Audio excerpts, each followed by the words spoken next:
Welcome, everybody, to another episode of Depot's Den. I am your host, as always, Evan DePasquale. Welcome back to another great day where we're talking some NFL football, and it is the 1st of November. We are now getting into really the heart of fall, and I'll tell you people, I am excited because I'm turning 26 in a few weeks, so can be excited about that. But welcome everybody to another episode of Depot's Den. I know that everybody who listens and loves listening to me, and they're like wondering, where did Evan go? Why don't I see podcasts up? And I apologize for that. That's just I got a little busy with work and stuff. So we're back. I want to make sure I got in before this one. Can the Bills squish the fish is really the second answer. The second time the Bills are playing the Miami Dolphins. This time I feel like the Bills have a better matchup when it comes to who they're playing. The Bills look better than they did in week 2, and the Dolphins are not as good as they looked in week 2. Now, credit they were out without Tua Tagovailoa for a couple weeks. Again, if you want to leave a comment in the comment section, or follow me on Twitter at EvanDepot2. If you got any questions you want me to answer, I'd be willing to. I am repping my WMY Athletics t-shirt, or my polo, because later today we'll be doing I'll be working a high school football game. It is Williamsville South in South Park. So high school football, if you want to follow that game, follow me on Twitter at EvanDepot2. You can see it right down here at the bottom of the screen. That's my Twitter handle, or X as you call it. I don't call it X, but anyways. I think that it is going to be a really fun game. I always love high school football. While I'm at Williamsville South, I'll be cheering on my sweet home Panthers, who finished the season 7-1, won the division title, and are the 2 seed and have home field advantage up to when they go to the playoffs if they make it to Highmark Stadium. And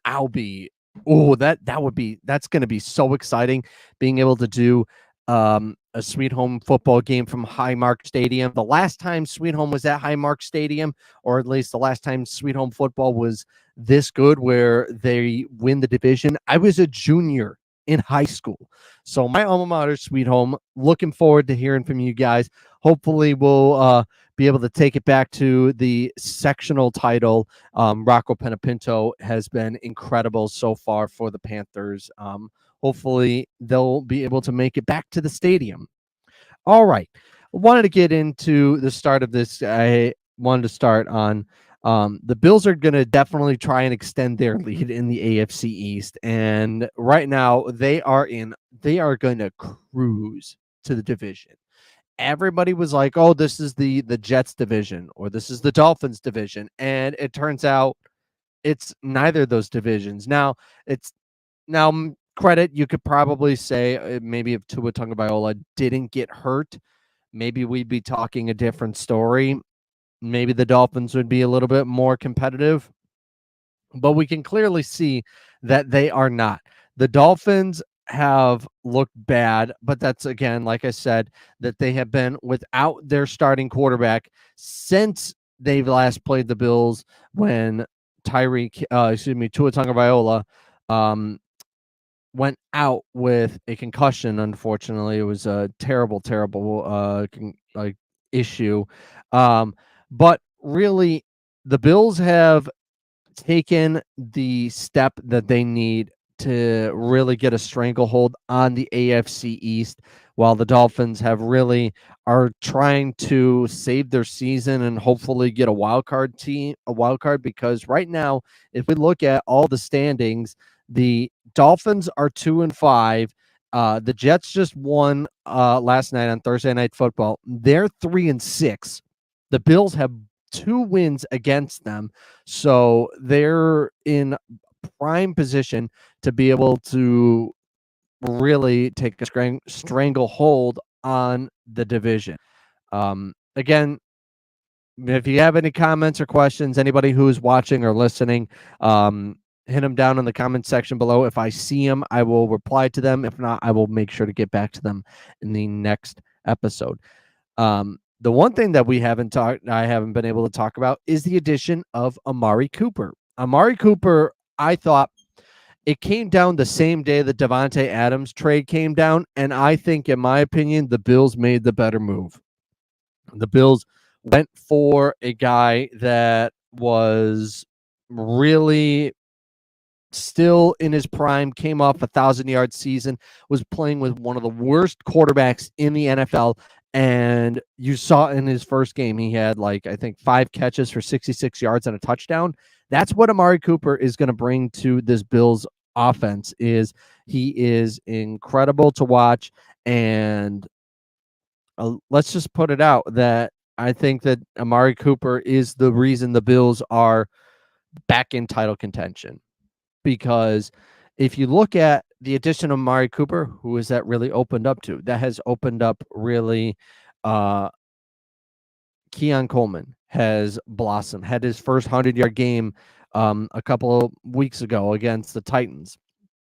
Had an incredible one-handed catch against the Seahawks last week and for a touchdown.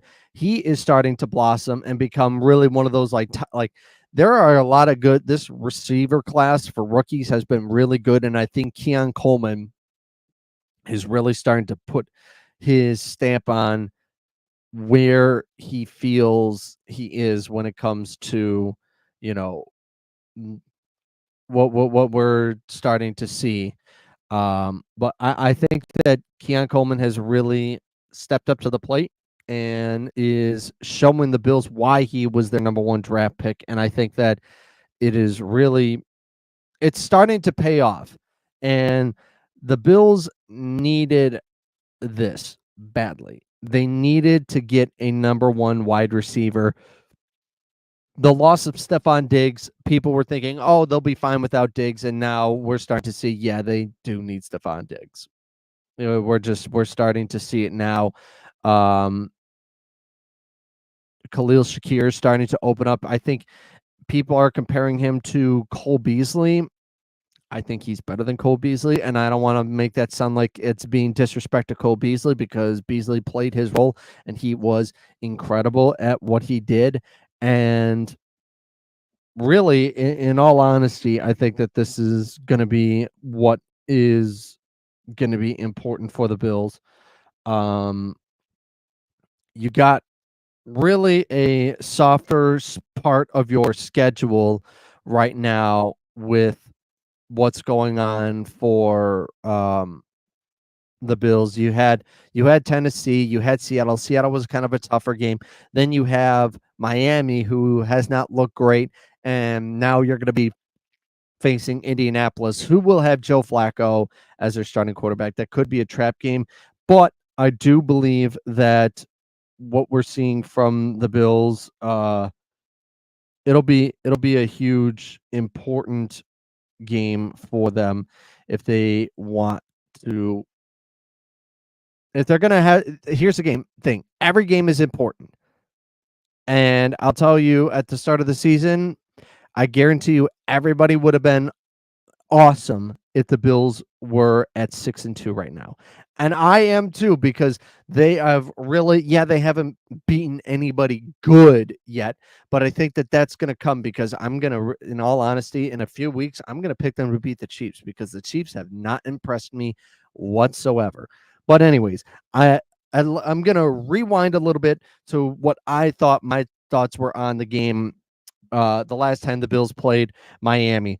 I mean, again, I think the big story of the game from that day was Tua Tagovailoa going out with the concussion, and there were rumors that he was going to retire, and thankfully he kind of didn't, because, well, I mean, I think that he feels like he can still play. I feel like if there's another one, I think he might have to call it a career, because you don't want to end up getting to a point where you really put your body on the line and it ends up really being bad for you. Obviously, all concussions are terrible, but when you have someone who's had multiple concussions, I think it is really important um, for Tua that he focuses on his personal health, and obviously he still thinks that he can play. So, all credit to him. But I thought that it was really a story of the defense. James Cook really showed out, and the Dolphins had two interceptions. Three interceptions, and one of them was returned for a touchdown. I think that was a huge game, because you did lose Taron Johnson didn't play. You have him back, and now you now have your basically your whole starting defense. I think I heard from Sean McDermott when he was on WGR 550, and he came out with the injury report. It was that Bernard was listed as questionable, or like that he was good. He's going to be good to go. I think that for Bernard, be careful with him, because he has come back and then he's got injured again. And I don't want to get it to a point where Balin Spector is having to play important snaps against Travis Kelce or against George Kittle, against these juggernaut offenses that they're going to start to end up playing in a few weeks. So for the Bills, I really believe that I would be careful. If the game is out of hand, get Bernard out of the game immediately. Whichever way it is, I think that I don't want to see. You already have lost your starting linebacker, Matt Milano, gone for probably most, if not all, of the season with the torn bicep. Maybe he can come back in like late December, early January and play. And then you have had Terrell Bernard, who has been in and out of the lineup. And I think that Terrell Bernard is one of the best players on the Bills, especially on their defense. So I would be careful about that. I think that what we'll see is, I think you're going to see who is going to be the one-on-one matchup. Is it going to be Coleman? Is it going to be Cooper? Is it going to be Shakir? Now, I think you're more likely to see Coleman or Cooper get that double coverage over Shakir, because Shakir does a lot of his work from the slot. And that I think that Shakir is in the passing game is going to be the one that has the bigger day out of the three of them. It's like that. This is, again, it's very important. Any game is important, especially when it comes to the division. So, that's going to be my eye on. Who is Jalen Ramsey going to be guarding? I feel like he's gotten a lot slower in recent years. He went up against Marvin Harrison Jr., and Marvin Harrison Jr. kind of lit him up. So we'll see how it goes. All right. I do want to get to the Sabres, and I will get to the Yankees. I have a little bit of a rant to talk about. We'll hold that in a sec. But I want to go around the NFL as we get set for the games coming up next, like this week. All down. I have the Bills winning this game in Miami. I think that the Bills will handle them. The last time the Bills lost to the Dolphins at home was Rex Ryan's last game. So in the Sean McDermott era, he has not lost to the Dolphins at home. That was a game where Jay Ajayi ran all over the Bills, and he ended up with a huge game. All right, I'm going to take the Dolphins over the Bills in this game pretty handedly. Cowboys and Falcons. I think the Cowboys are just a fraud team, and they might need to rebuild. I'm going to take the Atlanta Falcons in this game. The Raiders and Bengals, I just still have no trust in the Las Vegas Raiders. 2-6 and don't have a quarterback. Although the Bengals are 0-4 at home, I still think that there's more promise with the Bengals. So we'll see if T. Higgins is back in the lineup. I believe he is questionable or has been in and out of the lineup. So Jamar Chase is going to be heavily relied upon in this game. The Chargers and the Browns. The Chargers are frauds. I know they are wasting Justin Herbert right now. It does not look good. I'm going to pick the Browns in this game. I think that it is now that you have it's not Deshaun Watson. Jameis Winston. Now that you have him as quarterback, and he played a great game, led the Browns to win over the Ravens, snapping their 5-game winning streak. I'm going to pick the Cleveland Browns in this game. Titans and Patriots. I almost, in my notes, I had Tennessee winning this game. And then I started to think, well, if you have Drake May playing, I would trust Drake May a little bit more than Jacoby Brissett. So I went with the Patriots in this one. I think this is I'll say this is probably one of my hosts on WGR calls the booty cheek of the week. This is if you're looking to watch a game, I wouldn't watch this game because I just don't think that really anybody has been good. The Commanders and the Giants. Washington is going to win the NFC East. I'm just sorry. They are 6-2. The Giants have been bad, and they need to get rid of Daniel Jones. I'm going to pick the Commanders to win this game. Saints and Panthers. The Panthers are arguably the worst team in football, and I expect to see a blowout. Just plain and simple. Alvin Kamara is going to run all over the Panthers. I believe they did that already this season. Alvin Kamara is going to have a big game, and if you have him in fantasy football, I think that that's important. I'm going up against him in fantasy football, so not fun for me. The Ravens and the Broncos. The Ravens are going to bounce back. They have, right now, Lamar Jackson has looked like the best player in the NFL. I'm going to take the Baltimore Ravens to win this game and win it pretty handedly. The Eagles, I feel like now that you have Devonta Smith and A.J. Brown, I am feeling more confident about the Eagles. I'm going to pick them to win this game and stay on pace with the Commanders.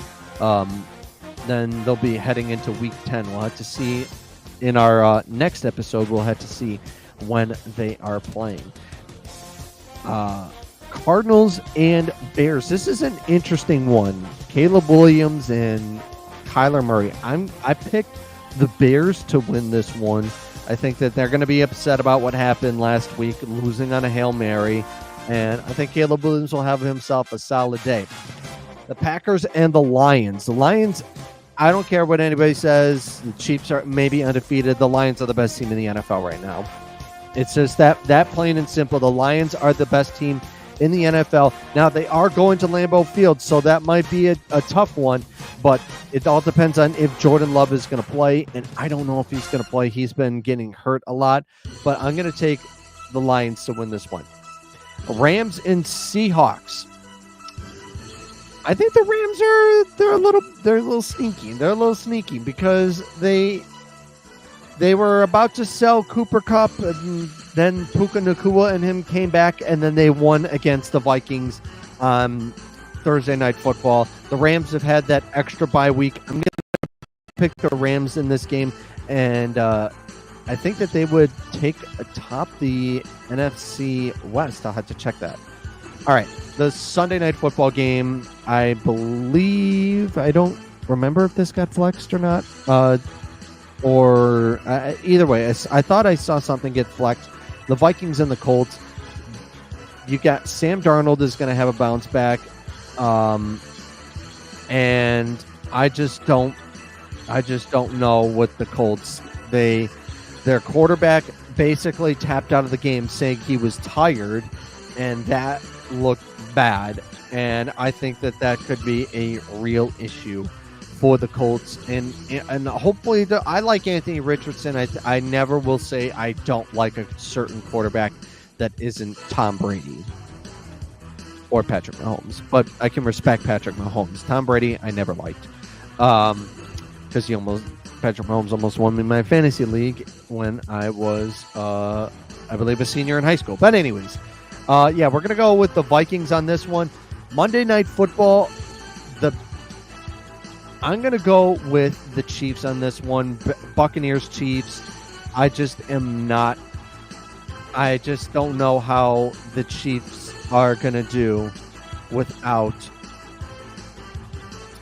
I just don't know if they're going to be able to get through it without Chris Godwin and Mike Evans.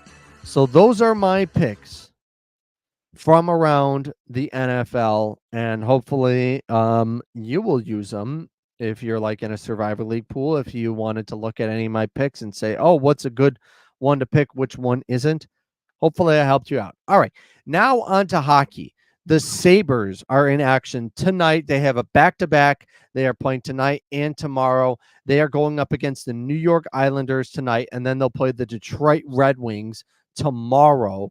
Both are going to be a 7 o'clock puck drop. The Sabres, after starting 0-3, have won they went on a 3-game winning streak and lost 2 games, and then lost a game in overtime.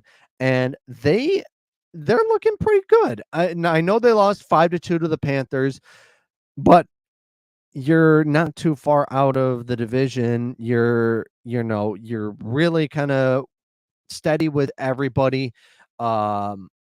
Getting this game against the Islanders is going to be extremely important because the Islanders are one of the teams that you're battling with. So I would have to say that if you're the the Sabres, you got to get on this team early, because if they get the lead early, they are just going to protect the lead and make it a boring style of hockey like they always do.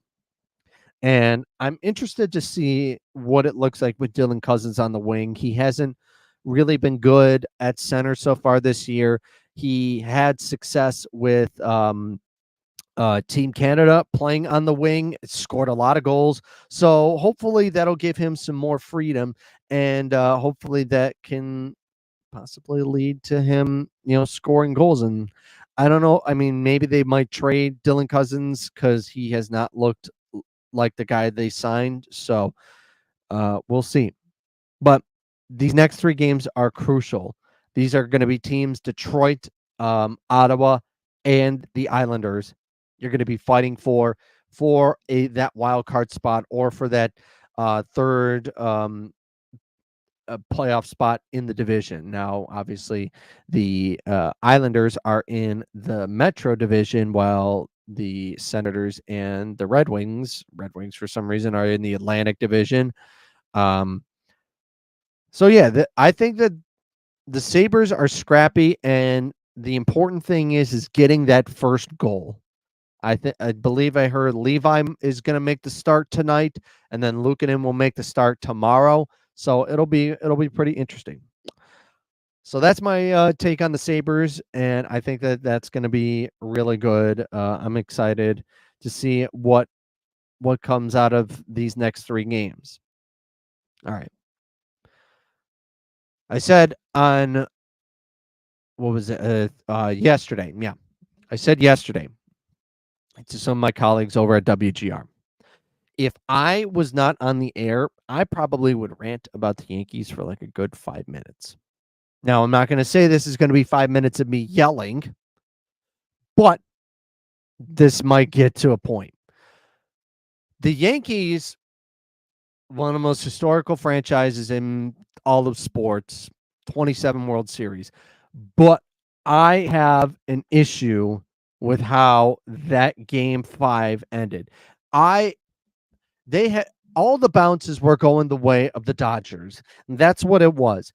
Everything was going the Dodgers' way. And now when you get into game 5, oh, look, they're we're starting to see a little bit more from the Yankees, they're hitting the bats. Judge hits a 2-run home run, and then Jez Chisholm hits a solo shot. They're up 3-0 in the first inning. They get the starter out of the game early. Then Stanton hits a home run. They're up 4-0. And then I'm trying to think. I think there was a sacrifice fly somewhere. It's 5-0. Garrett Cole is pitching out of his mind. Then comes the incredible, terrible meltdown that is the top of the fifth. This is how it went. It went a single. All right. Their first hit of the game. An error on a pop fly from Aaron Judge. That I can't. I love Aaron Judge, but he has to make that catch. Now I'm not gonna say he's the reason they lost that game.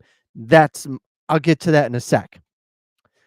And then you had an error going to third base. I don't really know why you go to third base. I think you probably might have been better off just getting the force out at first base. Just my opinion. Now the bases are loaded. You got nobody out. They're in prime position to really get back into this game.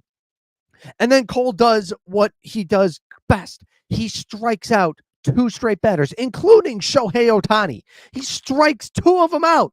2 outs. Now the bases loaded is not as terrible as we thought it was going to be. And then there's a routine ground ball to first. And this is my only issue with Garrett Cole. He should have been charging to first base, and he didn't. He didn't, and that cost them the run. And you could have been out of that bases loaded situation, nobody out like that. Nothing drives me crazier than when you're making dumb mistakes. And that was probably the dumbest mistake of the game. And that's what ended up happening. You get the fielder's choice that scores a run. Then you get a single that scores 1 run. Then you get a double that scores 2. Now the game is tied. Everybody was thinking, we're going back to LA. That was the goal. That was the goal for a Yankee fan. You were down 3-0. You were just thinking, get it back to LA. Get the series back to LA. Maybe you can create some momentum. And that's what I was thinking. I was like, all right, you're up 5-0. Just, I don't want to say take it to the garage, but just don't give them any life. And they gave them plenty of life. And then now I'm not going to blame Cole for loading the bases because that's not on Garrett Cole. He struck out 2 people that almost made that bases loaded situation meaningless. Then if you get like a routine pop fly, boom, out of the inning, you don't have to worry about it because they weren't going to be able to score on a sacrifice. But a comical of errors cost the Yankees in this game. And then not only to tap it off, but the bases were loaded in the top of the 8th. And they got 2 sacrifice flies in the inning, which then gave them that like 2-run cushion. Then Stanton had a sacrifice fly. It made it a 7-6 game. And now I'm not putting any blame besides that the fielder's choice error on Garrett Cole. But your advantage in this series was supposed to be your pitching, and then you get the bases loaded, and now you had to bring in your closer who did everything he could. You had the bases loaded with nobody out again. And then they were able to capitalize on it. But Yankees, man, I'll tell you this. I don't really care about baseball as much as I care about the other 3 major sports. That's hockey, basketball, and football. But I'd never been more invested in a baseball game than I was last night. And now we have gotten to a point where you just have to win. Unfortunately, they didn't. And now you have Juan Soto, who has become a free agent, who was an all-star, mind you. And I don't know if he is getting any awards for like Silver Slugger awards. I'm not sure. But if Brian Cashman, if the Yankees do not sign him and he goes to, my assumption is he's going to go to the Mets, or like either the Mets or the Yankees. Those are the two. If the Yankees don't get him, that's going to be a failure on everything the Yankees talk about. And now you have lost your star right fielder to the team across town. Now they become the talk of the town when it comes to baseball. And that's not how the Yankees work when the Mets are more interesting than the Yankees, or people are wanting to watch the Mets a little bit more because you got Juan Soto now. I would be furious if I don't care about Juan Soto. Like Juan Soto has said, I'm open to going to any team. All 30 teams are open. He is not like saying like, I have no problem with him saying what he said after the game. But the Yankees need to do their job and pay him. So that's just my thoughts. They cannot let him go to the Mets. All right. That's going to do it for me for this episode of Depot's Den. Follow me on Twitter/X. I call it Twitter still. At Evan Depot 2. I will be out at the Williamsville South South Park game. Will be in Williamsville South. I'll be live tweeting everything that's happening, scoring plays, all that fun stuff. And go Sweet Home Panthers. Beat Williamsville North. They're taking them on later tonight at 7. I'm excited for that game because Sweet Home has never been in this position to get back to the stadium for the sectional title, and I think that this is their year that they can win this Class A Section 6. I don't know how far they'll get in, like when it comes to when they get into the state tournament, but this is going to be exciting. I'm really pumped. I can't wait for it. And go Bills, go Sabres, and go Sweet Home Panthers. I'm Evan DePasquale. We will see you next time on Depot's Den. Thank you all for anybody who listened. If you got a question, just leave it in the comment section. I'll see it, and I'll make sure to bring it up next time on Depot's Den. We'll